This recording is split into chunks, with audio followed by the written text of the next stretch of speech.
કેવડિયાની હાલત તમે જોઈ લો, આવનારા દિવસોમાં માલ સામોટની હાલત થવાની છે, પછી ડેમ મોગરાની હાલત થવાની છે। ત્યારે મારા તમામ વડીલો, તમામ માતા બહેનોને વિનંતી કરું છું, આજે આપણે મિત્રો મહામંથન મંતવ્ય ન્યૂઝમાં આપનું સ્વાગત છે। ડેડિયાપાડાના આમ આદમી પાર્ટીના ધારાસભ્ય ચૈતર વસાવાના કેસમાં જામીન પર આજે વધુ સુનાવણી થવાની છે।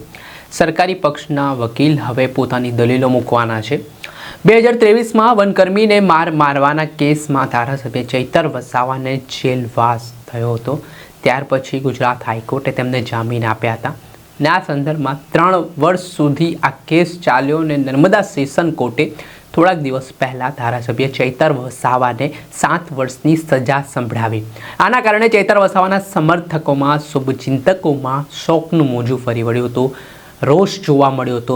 આદિવાસી સમાજ રસ્તા પર ઉતર્યો હતો। સંમેલન પણ યોજવામાં આવ્યું હતું। ત્યારે થોડાક સમય પહેલાં ગુજરાત હાઈકોર્ટમાં જ્યારે આ સમગ્ર મામલો પહોંચ્યો ત્યારે ખેડૂતો અને ધારાસભ્ય ચૈતર વસાવાના પત્ની શકુંતલા વસાવાને જામીન પણ મળ્યા હતા। ત્યારે આ પરિસ્થિતિ વચ્ચે હવે આજે ધારાસભ્ય ચૈતર વસાવાના જામીન મુદ્દે સરકારી પક્ષના વકીલ છે તેઓ દલીલ કરવાના છે।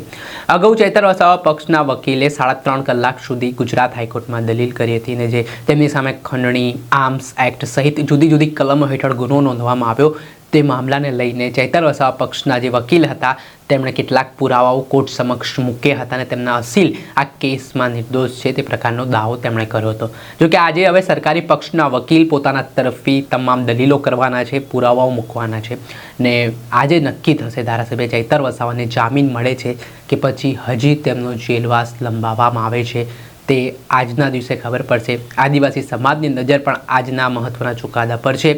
શું થાય છે નવા જૂની પડે પડના અપડેટો આપના સુધી પહોંચાડીશું। એટલે મહામંથન મંતવ્ય ન્યૂઝ જોતા રહો, લાઈક કરો, શેર કરો।